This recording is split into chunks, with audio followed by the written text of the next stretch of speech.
పేరిట విలాసవంతమైన జీవితాన్ని వదులుకొని ఆధ్యాత్మిక రంగం వైపు అడుగులు వేశారు బాబా మహాదేవ్ గారు. ఇప్పుడు ఆయన మనతో ఉన్నారు. ఆయన మనసులో మాట ఏంటి తెలుసుకునే ప్రయత్నం చేద్దాము.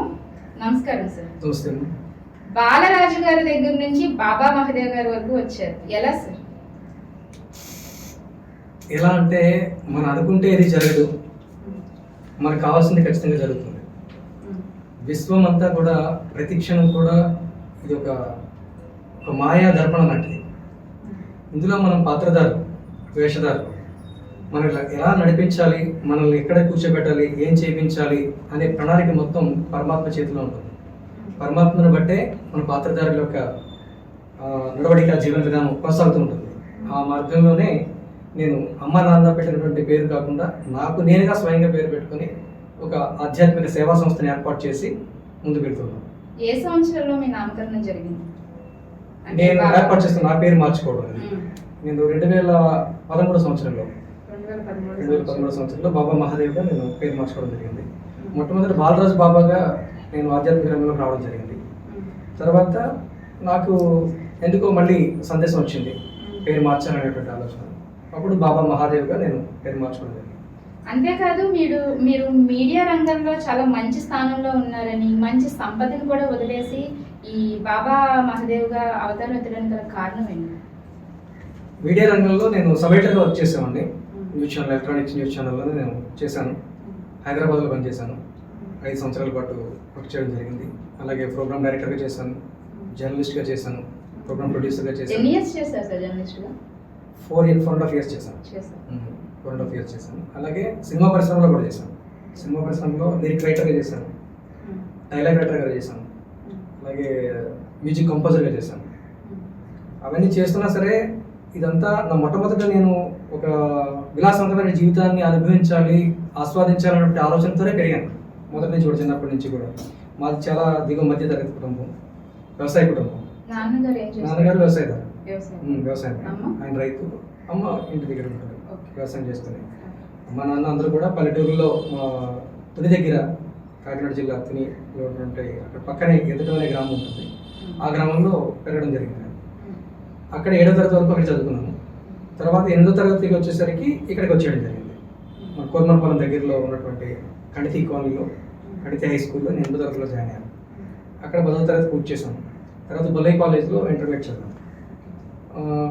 ఐపీసీ చేసి ఎంబీబీఎస్ చేయాలి, డాక్టర్ అవ్వాలి అనేటువంటి ఆలోచన ఉండేది మొట్టమొదట. కానీ కాలక్రమేణా చదువుతున్నప్పుడు నేను ఎక్కువ దూరం ప్రయాణించాల్సిన అవసరం వచ్చేది. కాలేజీకి వెళ్ళాలంటే అక్కడి నుంచి నాకు బస్సు పడేది కాదు. బస్సులో వెళ్ళాలంటే చాలా ఇబ్బందికరంగా ఉండేది.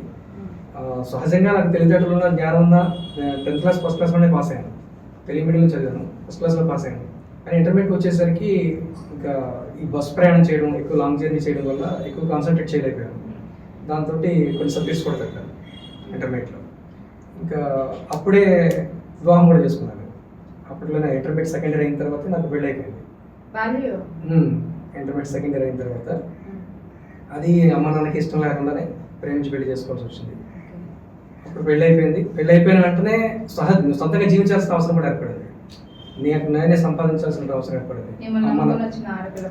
అమ్మ నాన్న ఇంట్లో గంటేశారు బయటికి. వెళ్ళిపోయి మాట కాదని పెళ్లి చేసుకున్నావు కాబట్టి నీ జీవితం నువ్వు జీవించు, నీ ఇష్టం, నేను పట్టించుకోను, ఇంట్లో కూడా రావద్దు అని వాడు పంపించాడు. బయటికి వెళ్ళిపోయి నేను సహజంగా కూలి పని చేస్తూ బ్రతికేవాడిన. తర్వాత సాహుబాల సిలిండర్స్ అని సిలిండర్స్ కంపెనీలో వర్క్ చేశాను అనమాట. అక్కడ చేస్తూ తర్వాత అది మానేసి లారీలో క్లీనర్గా చేశాను ఒక రోజు. అది కూడా నాకు సూటబుల్ కాలేదని చెప్పేసి ఒక వ్యాపారం ఏర్పాటు చేసుకొని ఏదైనా సహజంగా నేను సొంతంగా వ్యాపారం చేయాలని ఒక చిన్న కిరాణా షాప్ ఏర్పాటు చేశాను. అది చేస్తూ 2001లో హైదరాబాద్ వెళ్ళడం జరిగింది. నేను వ్యాపారం చేస్తున్నప్పుడే నాలో కవితాత్మక ధోరణి ఎక్కువగా ఉండేది. నేను సింగిల్గా పెట్టాను, తను ఇక్కడే ఉన్నారు. అప్పటికే నాకు పిల్లలు, 3 పిల్లలు పుట్టారు.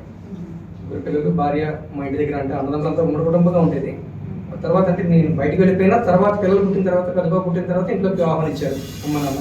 మన ఇంట్లో కలిసిపోయాం, ఒకే ఇంట్లో ఉండేవాళ్ళం. ఉంటున్నా సరే సంపాదన మాత్రం నేను సపరేట్గానే ఉండేది. నా సంపాదన నాదే, పిల్లల పోషణ నాదే ఉండేది. తర్వాత హైదరాబాద్ వెళ్ళడం, అంటే పాటలు రాస్తుండేవాడిని. స్కూల్స్లో కూడా నేను పాటలు రాసుకుంటూ ఉండేవాడిని. ఆ పాటలు రాసుకొని పాడుకుంటూ ఉంటే ఒకరోజు ఒక స్నేహితుడు లంకిపాల నుంచి వచ్చినట్టు ఆయన పాటలు విన్నాడు. విని మీరు చాలా బాగా రాస్తున్నారు, పాటలు బాగా పాడుతున్నారు కూడా, మీరు సినిమా పరిశ్రమలోకి వెళ్తే చాలా మంచిగా ఉంటుంది అని చెప్పి సలహా ఇచ్చారు. సలహా ఇస్తే నాకు ఎలాంటి అవకాశాలు ఎలా వస్తే అక్కడ పరిచయం లేవు కదా, ఎలా వెళ్ళాలి అని అనుకున్న టైంలో నాకు పవన్ కళ్యాణ్ వాళ్ళ పర్సనల్ ఫోటోగ్రాఫర్ నాకు తెలుసు, ఆయన పరిచయం చేస్తాను, పిచ్చుక జగదీష్ గారిని, అలా మీరు హైదరాబాద్ వెళ్ళండి అని చెప్పి చెప్పారు. అప్పుడు అక్కడికి వెళ్ళి ఆయనతో పరిచయం చేసుకొని అక్కడ మాట్లాడడం, చిరంజీవి గారిని కలవడం. చిరంజీవి గారిని కూడా చిరంజీవి గారిని కలిసాను. చిరంజీవి గారు వాళ్ళతో పాటు ఫ్యామిలీతో 3 years అక్కడే వాళ్ళతో పాటు ఉంటూ వాళ్ళ ఫంక్షన్స్ కానీ, రిలీజ్ ఫంక్షన్స్ కానీ, బర్త్డే ఫంక్షన్స్ కానీ, సక్సెస్ మీట్స్ కానీ అలాంటివి కూడా వాళ్ళతో పాటు ఉంటూ కార్యక్రమాలు చేయడం. స్వామినాయుడు గారు మెయిన్ అంటే చిరంజీవి బ్లడ్ బ్యాంక్ మెయిన్ ఎవరైతే ఉన్నారో అఖిల భారత చిరంజీవి యువత ప్రెసిడెంట్ ఆయన పరిచయం అయ్యారు. ఎవరితో అంటే పిచ్చుక జగదీష్ గారి ద్వారా పరిచయం అయ్యారు. ఆయన కొన్ని అవకాశాలు కూడా ఇప్పించడం జరిగింది. అలాగే కొన్ని సినిమాలు, ప్రేమిస్తే ప్రారంభిస్తానే ఒక సినిమాకి కరాటే ప్రభాకర్ అని వరంగల్ ఆయన చేస్తున్నటువంటి సినిమాకి ఆయనే ప్రొడ్యూసర్, ఆయనే హీరో అనమాట. ఆ సినిమాకి ఫస్ట్ అవకాశం కల్పించారు. దానికి పాటలు రాశాను, కొన్ని మాటలు కూడా రాశాను. తర్వాత నాకు తమిళ్ వచ్చింది. తమిళ ఎలా వచ్చిందంటే, నేను చదువుకుంటున్నా ఇక్కడ షాప్ పెట్టినప్పుడే అక్కడ తమిళియన్స్ వస్తుండేవారు. చేసిన తర్వాత ముందే వచ్చింది తమిళ చదవడం రాయడం. అప్పుడు మీకు తమిళ వచ్చా? తమిళ చదవడం రాయడం నేర్చుకున్నారు. దాని తర్వాత ఎవరి కోసం నేర్చుకున్నాను? వ్యాపారం కోసం నేర్చుకున్నారు. అక్కడ డ్రైవర్స్ వస్తున్నారు, తమిళ డ్రైవర్స్ వస్తున్నారు, ఎక్కువ లారీ డ్రైవర్లు వస్తున్నారు. వాళ్ళతో వ్యాపారం చేయాలంటే తమిళ నేర్చుకుంటే తొందరగా మన వ్యాపారం బాగుంటుంది కదా. వేరే షాపులు ఉన్నాయి, మన షాప్కే వాళ్ళందరూ ఎక్కువ రావాలంటే వాళ్ళ భాష నేర్చుకుంటే బాగుంటుంది కదా అని చెప్పి తమిళ నేర్చుకున్నాను. 30 days బాలాజీ పబ్లికేషన్స్ తీసుకొని 30 days నేర్చేసుకున్నాను. చదవడం రాయడం కూడా మొత్తం అంతా కూడా. వాళ్ళు ఇప్పటికీ కూడా తమిళనే మాట్లాడుతుంటే నేను తమిళ అనుకుంటాను, తెలుగు అనుకోండి. అలా తమిళ నేర్చుకోవడం అది ఎక్కడ పనికి వచ్చింది, నాకు మళ్ళీ హైదరాబాద్లో పనికి వచ్చింది. అక్కడ మా ఫ్రెండ్ ఒక ఆయన తమిళ సినిమాని తెలుగులో డబ్బింగ్ చేస్తున్నప్పుడు ఒక 10 songs రాయాలి, సాహితీ గారితో సాంగ్స్ రాయిద్దాం అనుకున్నాడు. అయితే సాహితీ గారు చాలా బిజీగా ఉన్నారు. బిజీగా ఉండి నేను రాస్తాను సాంగ్స్, కాకపోతే తెలుగులో ట్రాన్స్లేట్ చేసి ఇవ్వండి నాకు, అలా ఎవరైనా తెలిస్తే నేను రాసేస్తానని చెప్పి ఆయన చెప్పడం జరిగింది. అదే టైంలో నేను అక్కడికి వెళ్ళడం, మా ఫ్రెండ్ ద్వారా వాళ్ళ ప్రొడ్యూసర్స్ పరిచయం అవ్వడం, నాకు ఇచ్చారు, క్యాసెట్స్ ఉండేవి. సో అలాగా మీ సినీ ప్రస్థానం కూడా జరిగింది అని అంటారు. ఇప్పుడు మీరు లారీ క్లీనర్ గా చేశారని చెప్పన్నారు కదా, అప్పుడు మీ మొదటి జీతం ఎంత? అప్పుడు మేబీ చాలా తక్కువ వచ్చారమ్మా, 2000 రూపాయలు జీతం దగ్గర నుంచి మహోజ్వల ఆశ్రమం నడిపేంత స్థాయికి వచ్చారు. అసలు ఈ మహోజ్వల కార్యక్రమం చేస్తున్న ఏమేమి కార్యక్రమాలు చేస్తుంది? మెయిన్ ఆధ్యాత్మిక కార్యక్రమం, సనాతన ధర్మ పునరుద్ధరణ.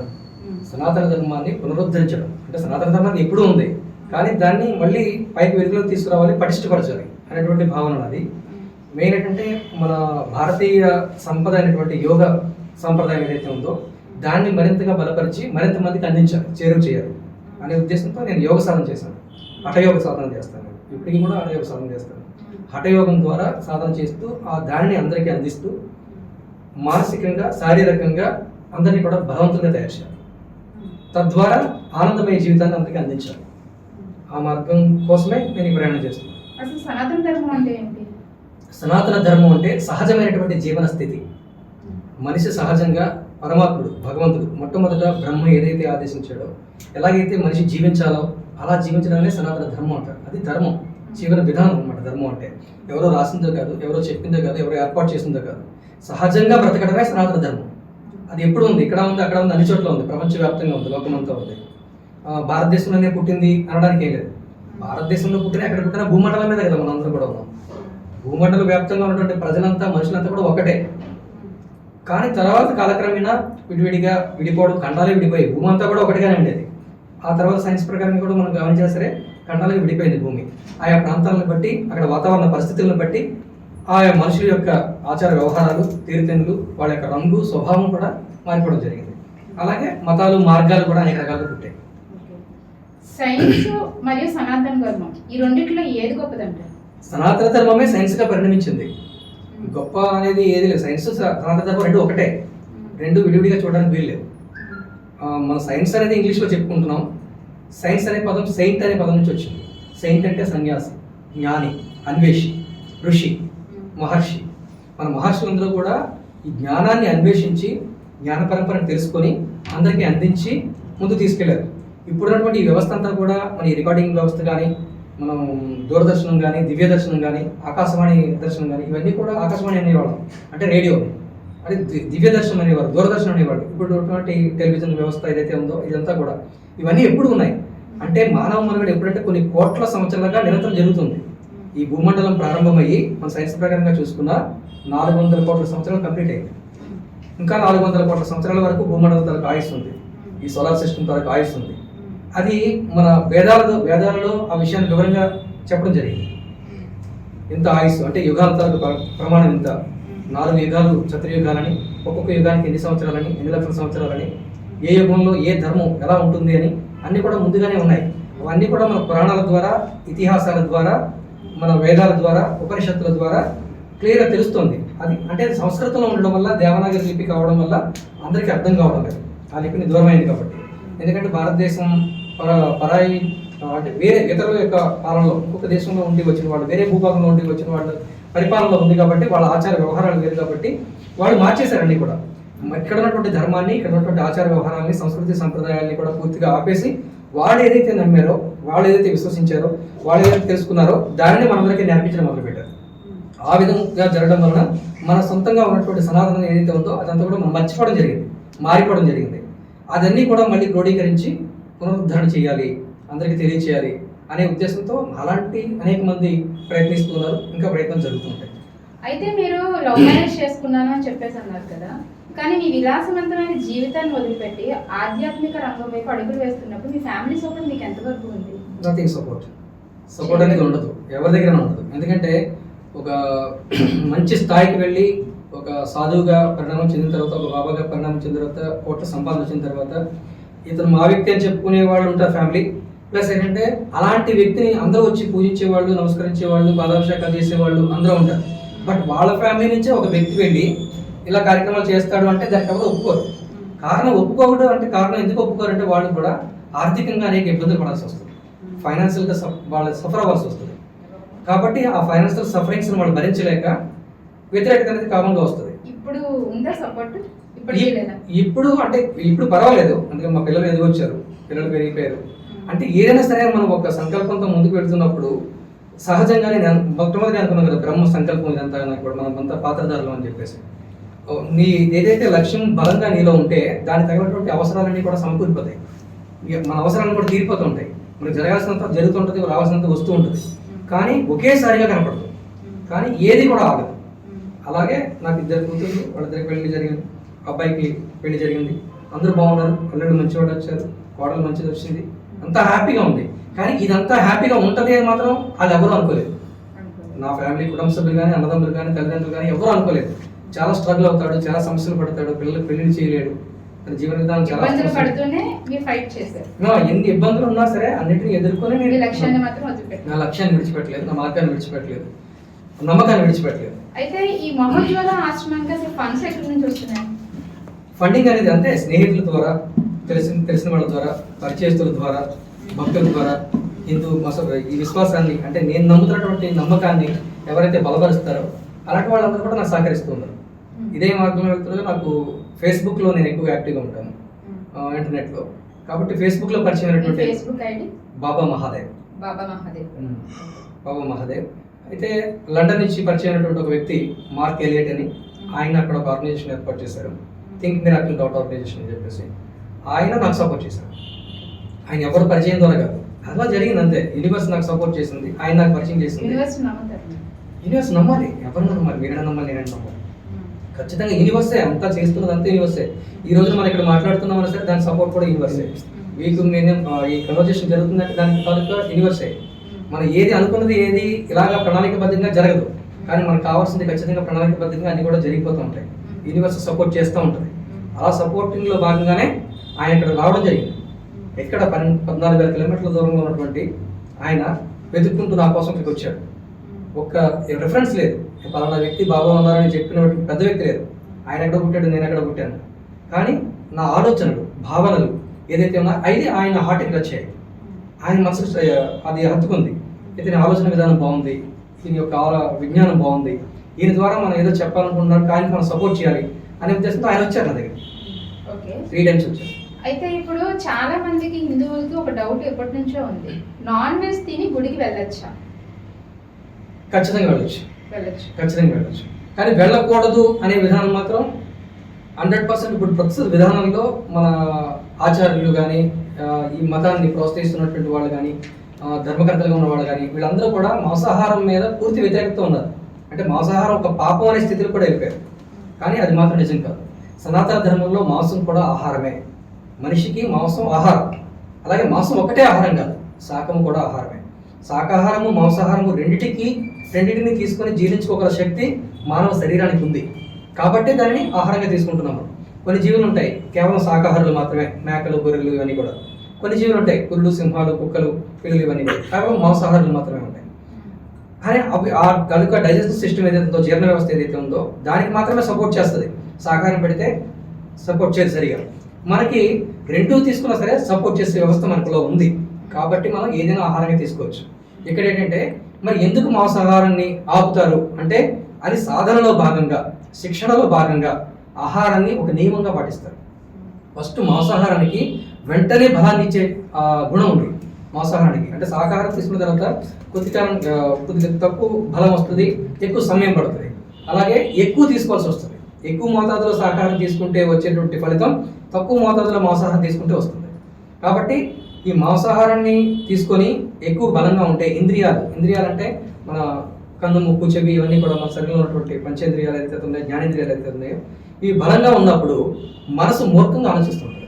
అంటే జ్ఞానాన్ని విడిచిపెట్టి సాధారణంగా సహజమైనటువంటి స్థితిలోకి తీసుకెళ్ళిపోతుంటుంది. ఆధ్యాత్మిక భావనలు కాకుండా లౌకికంగా ఉంటుందన్నమాట. ఆధ్యాత్మికంగా ఉండాలంటే ఈ ఇంద్రియాలని మించి వెళ్ళాలి, మన మనసు ఆలోచించాలి.